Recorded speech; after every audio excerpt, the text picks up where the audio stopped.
So we can actually do both pieces in one mold. So we'll have the right-handed and the left-handed, but we're only going to have to make a single mold. That's great. And then what does the mold have to be made out of? Wow, steel. And it has to be hardened. Okay, well, where are we going to do that? China! Okay, and then once the mold is made, how is it going to... on a container ship? Okay, well, what's all that going to cost? How much? This is the story of a small company, a very small company, that saw a problem and designed a solution that didn't work and didn't work until finally it did. And then that company had to get their new invention into their customers' hands. And it was so much harder than anyone thought it would be.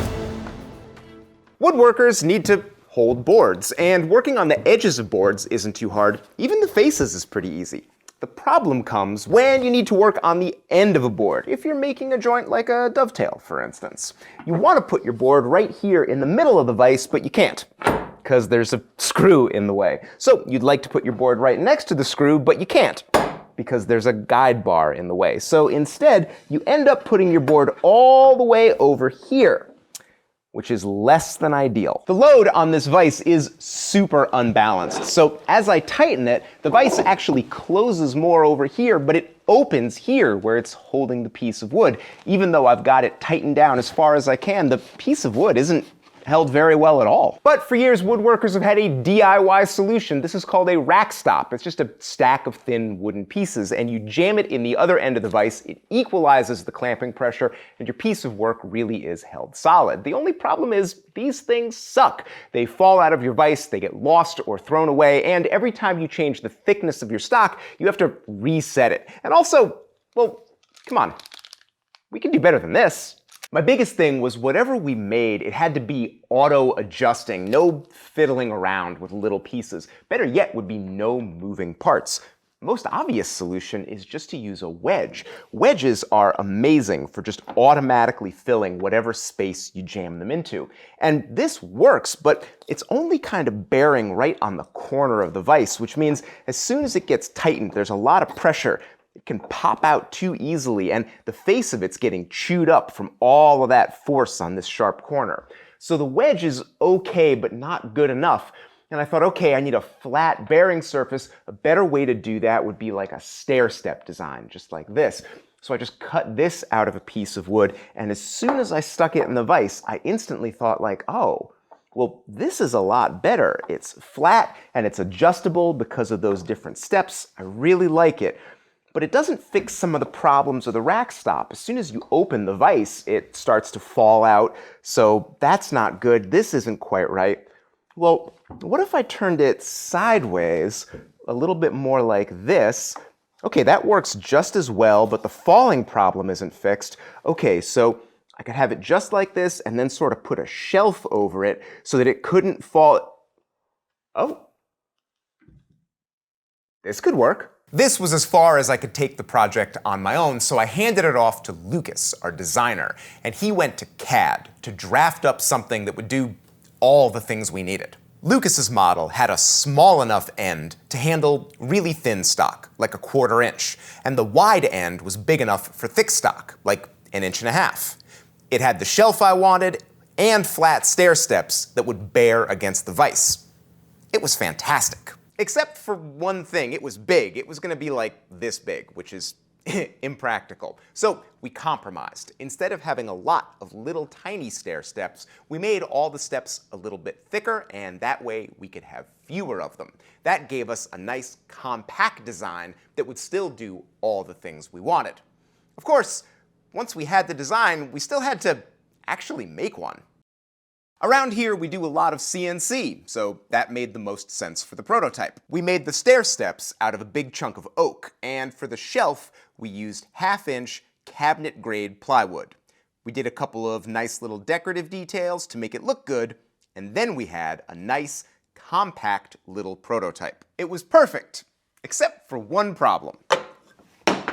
It wouldn't stay put worth a damn. That shelf is much too small and too light. So we made another one. And stupidly, we thought that if we just glued one washer to it right there, that would fix the balance problem. And it totally did not. So we glued on a bunch more washers. And then we finally had a prototype that did everything we wanted. Stayed in place, slid in smoothly, auto-adjusted. It was perfect. And we're never, ever going to be able to mass produce it. And maybe you can see the problem. If we take a piece of hardwood and then CNC away all the stuff we don't need, we're losing like half of it. We're spending all this money on something like oak and then turning most of it into sawdust. It's super inefficient. And then we also have to make the shelf portion. We need some sort of metal piece to counterweight it.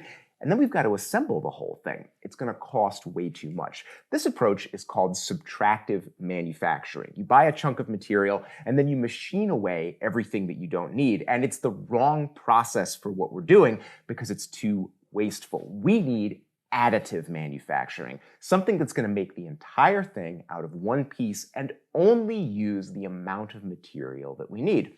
And right away, Lucas says to me, you know, we could resin cast these out of 2-part urethane right here in the shop. And I did not like that suggestion. I was like, no, I don't know anything about that, and that's weird and intimidating. We're not going to do that. We're going to injection mold it instead. And we researched that a little bit, and it was way scarier and more intimidating and super expensive. We'll come back to injection molding in a second. And he was like, you know, we could resin cast it here in the shop out of 2-part urethane. And I was like, no, we're not going to do that. We're going to make it out of aluminum instead. And he said, you're insane. That's going to cost 10 times as much. We should resin cast it out of 2-part urethane. And finally I said, okay, let's just say we're going to do that. What would it look like? And he said, well, I'll 3D print a couple of high-resolution models and make them really smooth. Then we'll use foam board to build a box around them, seal everything up with hot glue, and pour in liquid silicone. When that cures overnight, we pull it apart, and what's left over is called a buck mold. It's stiff enough to hold its shape, but flexible enough to let go. So when we fill it with urethane resin, we can get the part out again. And then we just keep doing that until we have enough to sell. And I was like, that's great, except I'm not gonna stand around pouring hundreds of these things. I've got to make the videos and run the company. But I do know somebody who could do it. Yep, Nate the editor mixed, poured, and demolded 300 of these things. He was a hero. The resin has to be measured super accurately, mixed for an exact amount of time, and poured into those molds fast. Because once that urethane starts to cure, it happens very quickly. There's no room for error. And then every one of them needs to be wrestled out of the mold with brute strength. And then repeat, repeat, repeat. It took him 6 days to make all of them. And so we had 300 of these castings, and they were clean and strong except here on top. Here, the piece was crusty around the edges and the surface had air bubbles. This is the part that the customer sees, so we can't leave it like this. And since everyone else had done their part in making these things, it was time for me to step up. My next door neighbor had this amazing vintage disc sander in his garage, and he sold it to me for a good price. This thing is all cast iron, and it's got the stiffness and accuracy to make flat surfaces fast. Having a machine like this didn't make the processing easy, but the machine made it possible. Even when the dust collection got clogged and I turned into a bald-headed snowman.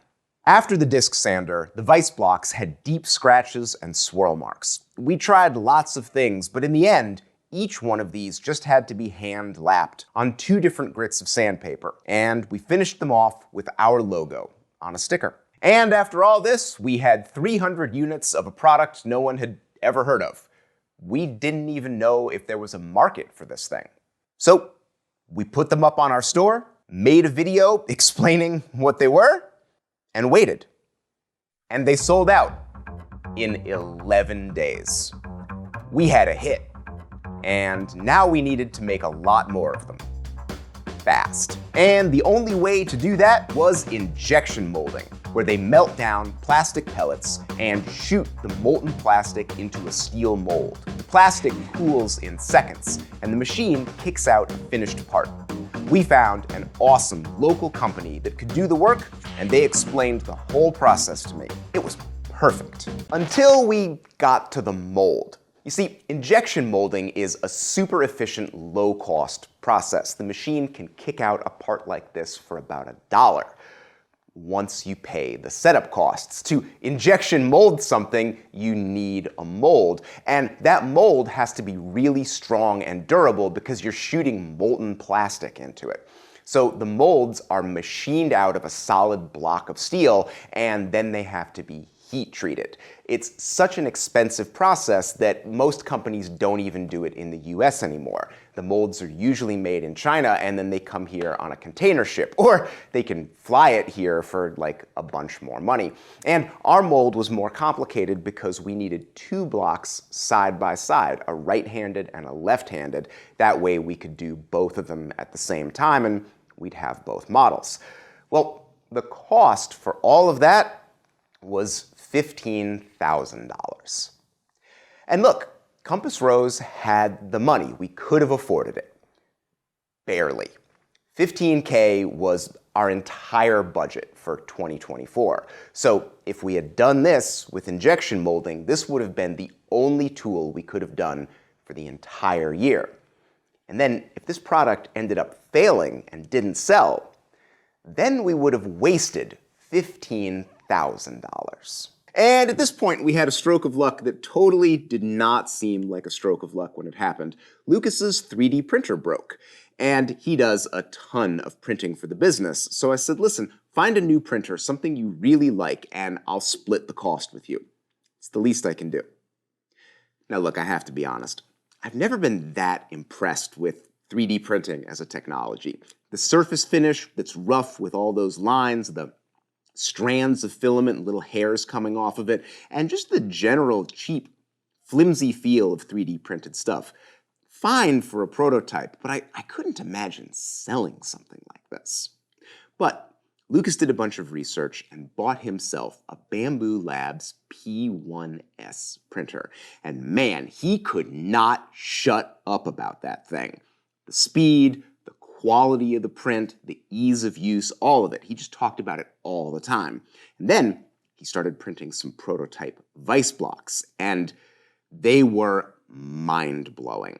Just the smoothest, cleanest, heaviest, most solid-feeling thing I had ever seen. It made me forget everything I thought I knew about 3D printing. And right around this time, Lucas and I were sitting at this desk trying to figure out how we're going to afford this injection mold. And in a moment of frustration, I grabbed the new 3D printed model and I said, man, why can't we sell this to people? I mean, this thing is clearly good enough. Why can't we sell this? And Lucas got this funny look on his face and he said, hold on a second.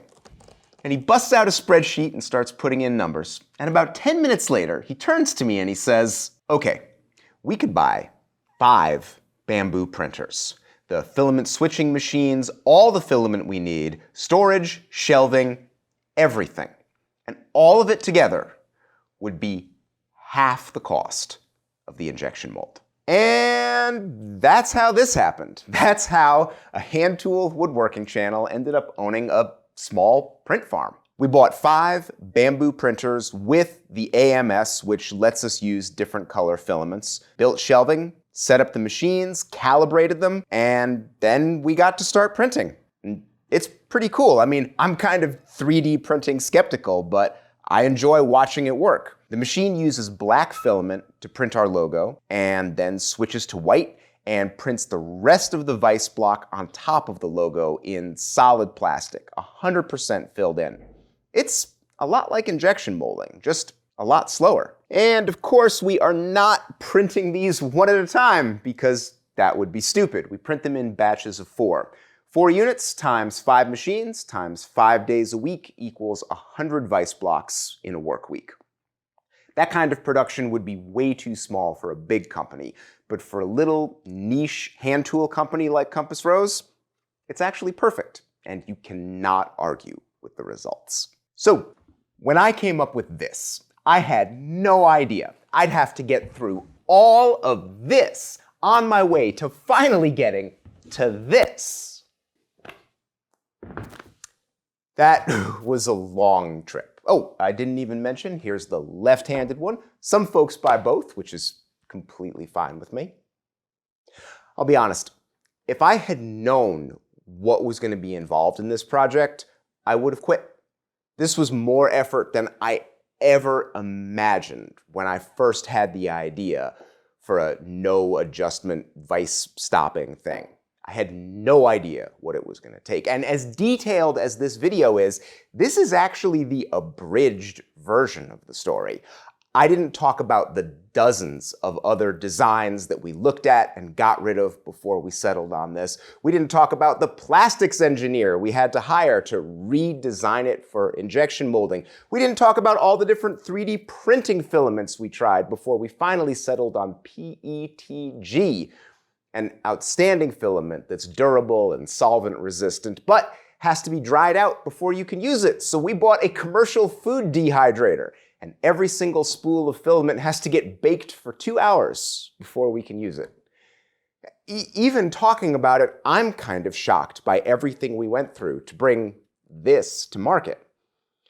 But honestly, I think this is what it takes. All this effort is what it takes to bring a new invention. I mean, we applied for a patent for this. This is probably going to be a patented invention. And we, Compass Rose, we invented this, which is a nice feeling. We've also sold hundreds of them, the resin cast and the 3D printed ones, and folks seem very happy with them, which also makes me feel really good. We haven't paid back the printers yet, not even close. But we will, and we're working on other projects. We're actually printing other 3D printed products right now, and they'll be out in a couple of months. If you have a business, or if you just have an idea and you're trying to bring something like this to market, my advice is, it's going to sound cliche, take it one step at a time. Take it slowly. If you think too far ahead, you're going to get discouraged because all you can see is obstacles. Just focus on the obstacle that's right in front of you. Work on that, and then think about the next thing. Like I said, if I had known, I would have quit. But since I was ignorant of all the stuff that was coming, we persevered through for almost 2 years to get to this point. And yeah, it was worth it. Anyway, if you'd like to pick one of these up and improve the work-holding power of your woodworking vise, you can get these at compassrosetools.com, and you can also check out all of the other outstanding tools we sell, like a variety of planing stops and bench hooks. We've got a bunch of great stuff. And, thanks for coming along. It's been really interesting to share this with people. I've been wanting to tell this story now for like a year, and I've really enjoyed it. I hope you have too. Thanks for watching.